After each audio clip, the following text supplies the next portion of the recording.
நாம் எந்த ஒரு விஷயத்தை முடிவெடுப்பதாக இருந்தாலும், எந்த ஒரு விஷயத்தை தேடுவதாக இருந்தாலும், எந்த ஒரு விஷயத்தை இதான் உண்மை என்ற இடத்துக்கு அடைவதாக இருந்தாலும் எங்களுடைய நோக்கம் இஹ்லாஸாக தவிர வேறு எதுவும் இருக்கக்கூடாது. இரண்டாவது அம்சம், எங்களுடைய நோக்கத்தில் இஹ்லாஸ் என்பதை தவிர வேறு எதுவுமே என்ன செய்யக்கூடாது, எங்களிடத்தில் இருக்கக்கூடாது. அன்புள்ள சகோதரர்களே, இது மிக முக்கியமான ஒரு அம்சம்.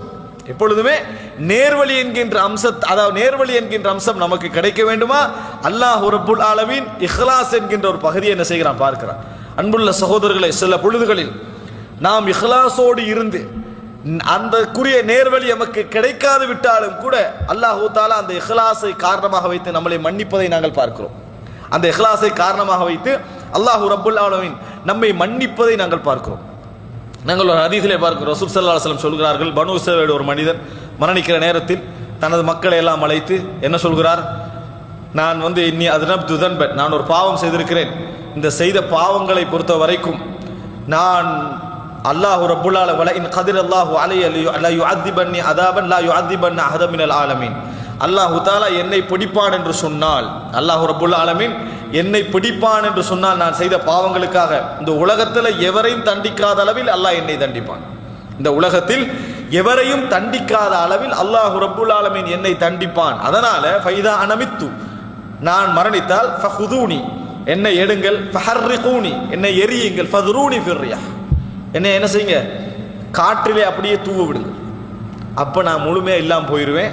மறுமை நாள் அல்லாஹ் என்ன செய்ய மாட்டான், என்னை எழுப்ப மாட்டான். அல்லாஹ் எழுப்புவானா எழுப்ப மாட்டானா? எழுப்புவான். கண்களுக்கு துகள்கள் விளங்காமல் போனதற்கு அல்லாஹ் ரப்புல் ஆலமீன் என்ன, அந்த துகள்களை சேர்க்கக்கூடிய சக்தியோடு உள்ளவன், அதை பழைய நிலைக்கு மாற்றக்கூடிய சக்தியோடு உள்ளவன். நாளை மறுமையில் அல்லாஹ் தஆலா அவரை எழுப்புவான், விசாரிப்பான். ஏன் இந்த மாதிரி ஒரு வேலை செய்தார்? அவர் செய்தது சரியான வேலையா தவறான வேலையா? அவர் செய்தது மிகப்பெரிய ஒரு வழிகேடான குஃப்ரான ஒரு வேலை. அவர் அல்லாஹ் தஆலா நாளை மறுமையில் என்னை எழுப்ப மாட்டா இப்படி செஞ்சான்னு நினைத்தது ஒரு குஃப்ரான வேலை. ஆனால் நாளை மறுமையில் அல்லாஹ் ரப்புல் ஆலமீன் அவரை எழுப்புவான், கேட்பான், ஏன் இப்படி செய்தேன் என்று கேட்பான். அதற்கு அந்த மனிதர் சொல்லக்கூடிய பதில் என்ன, ஹஷீதுக யா ரப், யா அல்லாஹ், நான் செய்த பாவங்களை நினைத்தேன், நீ தண்டித்தால் எப்படி இருக்கும்னு நினைத்து பார்த்தேன், பயந்துட்டேன். எனக்கு இதை தவிர அந்த நிமிடத்தில் என்னது, எனக்கு வேறு வழி விளங்கவில்லை, அப்படி செஞ்சிட்டேன் என்று சொல்லுவான். அல்லாஹு தஆலா சொல்லுவான், பி ஹஷ்யதிக இய்யாய, நீ என்னை பயந்ததன் காரணமாக கஃபர்து லக வ அத்கல்துகல் ஜன்னah, உனது பாவங்களை மன்னித்து உன்னை சொர்க்கத்திற்கு நான் என்ன செய்கிறேன், அனுப்பி விடுகிறேன் அல்லாஹு தஆலா சொல்லுவான். நான் கேட்குறேன், இவ்வளவு ஒரு குஃப்ரை செய்த ஒரு மனிதருக்கு அல்லாஹு தஆலா அந்த இடத்துல ஒரு மன்னிப்பு வழங்குகிறான்னு சொன்னால் அவருடைய இஹ்லாஸுடைய ஆழம் எப்படி இருந்திருக்கும் நினைச்சு பாருங்க.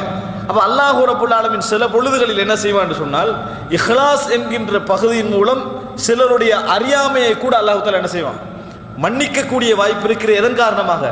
இஹ்லாஸின் காரணமாக. ஆனால் அல்லாஹ் ரப்புல் ஆலமீனுக்கு தெரியும் இவர் இல்மை தேட முயற்சித்தாரா இல்லையா, இவருடைய சூழலில் இல்ம் இருந்ததா இல்லையா, அது இரண்டாவது அம்சம். அல்லாஹ் ரப்புல் ஆலமீன் மன்னிப்பதாக இருந்தாலும் இறைவனுக்கே உரிய நிபந்தனைகள் இறைவனிடத்தில் இருக்கின்றன. ஆனால் நாங்கள் புரிந்து கொள்ள வேண்டிய அம்சம், இஹ்லாஸ் என்கின்ற பகுதி ஒரு மனிதனை என்ன செய்யும், அல்லாஹ் ரப்புல் ஆலமீன் நேர்வழியில் நடத்துவதற்கு காரணமாக அமையும். எவ்வளவுதான் வழிதவறி போன மக்களில் சிலரை அல்லாஹ் தஆலா நேர்வழியில் கொண்டு வந்து ஏன் சேர்க்கிறான்னு சொல்லுங்க பாப்போம்.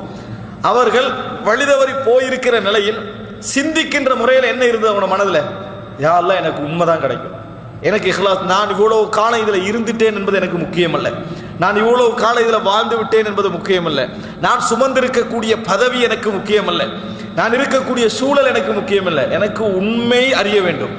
உண்மை அறிய வேண்டும். எல்லாரும் வாயால சரியா தான் சொல்லிடுவாங்க, நான் இஹ்லாஸாக இருக்கிறேன் எல்லாரும் சொல்லிடுவாங்க. அதுக்காக இஹ்லாஸை அர்த்தம் அல்ல. இஹ்லாஸை அளக்கிறவன் யாரு?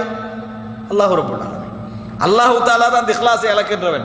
உண்மையாகவே நாங்கள் அல்லாஹ்வுக்கு முஹ்லிஸாக இருப்போம் என்று சொன்னால் அல்லாஹ் தஆலா என்ன செய்வான், அந்த இடத்தில் எம்மை காப்பாற்றுவான், எங்களை நேர்வழியில் பால் கொண்டு வந்து சேர்ப்பான். அதனால தான் நாங்கள் பார்க்கிறோம், யூசுப் அலைஹிஸ்ஸலாம் அவர்கள், அதாவது அந்த பெண்கள் தவறான நடத்தைக்கு அழைக்கிற நேரத்தில் கூட்டாக நின்று அவ்வளோ ஒரு தவறான ஒரு சூழலில் யூசுப் அலைஹிஸ்ஸலாம் என்ன ஒரு துவா கேட்டார்கள். அவர் என்ன, அதாவது ரப்பி சிஜ்னு அஹப்பு இலைய மிம்மா யதுஊனனி இலை, யா அல்லாஹ், இவர்கள் அழைக்கின்ற இந்த தவறான நடத்தையை விட எனக்கு சிறைச்சாலை மிகவும் சிறந்தது, இவர்கள் அழைக்கின்ற இந்த தவறான நடத்தையை விட எனக்கு சிறைச்சாலை மிகவும் சிறந்தது அப்படின்னு யூசுப் அலைஹிஸ்ஸலாம் சொல்றான். அன்புள்ள சகோதரர்களே, நான் கேட்கிறேன், இஹ்லாசுடைய உச்சகட்டத்தை இந்த இடத்துல அடைந்து கொள்ளலாம். எந்த ஒரு மனிதனும் அதாவது தனக்கு இந்த உலகத்திலே இன்பம் என்று கருதக்கூடிய ஒரு பாவத்தை விடுவதற்காக கூலி கிடைக்கிறத விரும்புவான். இந்த உலகத்துல இவர் இந்த பாவத்தை விட்டதனால் இவருக்கு பாராட்டியது கிடைக்கிறத விரும்புவான். பாவத்து அவன் சந்தோஷம் என்று காணக்கூடிய ஒரு பாவத்தை வட்டியை நீங்கள் எடுக்காது விட்டால் உங்களுக்கு சிறைச்சாலை கிடைக்கும் என்றா என்ன நடக்குங்க? சிறைச்சாலை கிடைக்கும்னு சொல்றாங்கப்பா, அதனால வட்டி எடுக்கிறதா நல்லது அவசரமா அந்த முடிவுக்கு தான் என்ன செய்வாங்க, வருவாங்க. ஏன்? மனிதன்ட்ட இயல்பிலேயே அந்த பாவத்தை செய்யக்கூடிய மனோபக்குவம் அங்க இருக்குது. ஆனா அவர் என்ன சொல்றாரு தெரியுமா? இந்த பாவத்தை விடுவதற்கு எனக்கு கூலி அல்ல, தண்டனை கிடைத்தாலும் பரவாயில்லை, இந்த பாவத்தை நான் செய்ய தயாராக இல்லை. கால ரப்பி சிஜ்னு அஹப்பு இலைய மிம்மா யதுஊனனி இலை. யா அல்லாஹ், அவர்கள் அழைப்பதை விட எனக்கு சிறைச்சாலை மிகவும் சிறந்தது.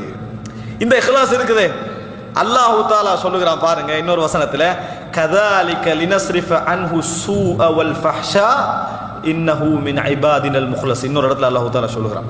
அன்புள்ள சகோதரர்களே, இப்படித்தான் தவறான நடத்தைகள், மார்க்கத்துக்கும் அதாவது வழிகேடான நடத்தைகளை விட்டும் மானக்கேடான நடத்தைகளை விட்டும் அவரை நாங்கள் திருப்பி சிறையில் அடைத்தோம். ஏன் தெரியுமா?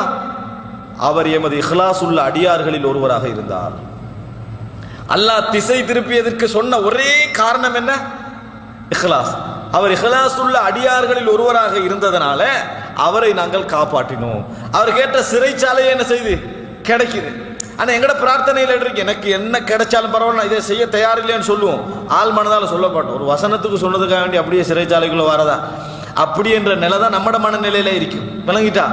ஆனா அவர் சொல்லுகிற நேரத்தில் உண்மையாக சொன்னார், இன்னஹு மின் இபாதினல் முக்லஸீன். அவர் எமது இஹ்லாஸ் உள்ள அடியார்களில் ஒருவராக இருந்தார். அதனால் அன்புள்ள சகோதரர்களே, நாம் எந்த ஒன்றையும் இலக்காக போகிறோமா, நமது மனசு நம்மளை ஏமாற்றுகிறாது என்பதை பார்த்துக் கொள்ளணும். நீ உண்மையை தேடித்தான் போறாய், நீ ஹக்கில தான் இருக்கிறாய், நீ நேர்மையா தான் இருக்கிறாய் என்று மனசு சொல்லும். உண்மையாகவே நாம் ஹக்கிலே இருக்கிறேனா, நான் ஹக்கை தேடித்தான் போகிறேனா, என்ற நோக்கம் அதுதானா, அல்லது எனக்கு வேற இலக்குகள் இருக்கின்றனவா? எனது தலைவர் சொல்லுவதை காப்பாற்றுகின்ற எண்ணம், எனது ஊர் மக்கள் சொல்லுவதை காப்பாற்றுகின்ற எண்ணம், எனது பள்ளி நிர்வாகம் சொல்லுவதை காப்பாற்றுகின்ற எண்ணம், எனது இயக்கம் சொல்லுவதை காப்பாற்றுகின்ற எண்ணம் எனக்கு தெரியாமல் மறைமுகமாக எங்காவது இருக்கிறதா? இப்படி செய்கிறவனா முஹ்லிஸ். அன்புள்ள சகோதரர்களே, அப்படி நம்ம செய்வோமாக இருந்தால் அல்லாஹ் ரப்புல் ஆலமீன் ஒரு நாளும் இன்னல்லாஹ லா யுதீஉ அஜ்ரல் முஹ்ஸினீன், நன்மை செய்கின்றவர்களுடைய கூலி அல்லாஹ் வீணாக்குவது கிடையாது. அல்லாஹ் தஆலாவுடைய வாக்கு. எனவே இரண்டாவது அம்சம் சகோதரர்களே, ஹிதாயத்தை இறைவனிடம் கேட்பது அம்சம். இரண்டாவது, நாங்கள் எப்பொழுதும் எமது விஷயங்கள், எமது செயல்பாடுகளில், எமது நடவடிக்கைகளில் உண்மையை தேடுகின்ற விஷயத்தில் எதற்காக தேடுகிறோம் என்பதில் கிளியராக இருக்கும். இஹ்லாஸ் என்பது என்ன செய்யணும்? சரியாக இருக்க வேண்டும்.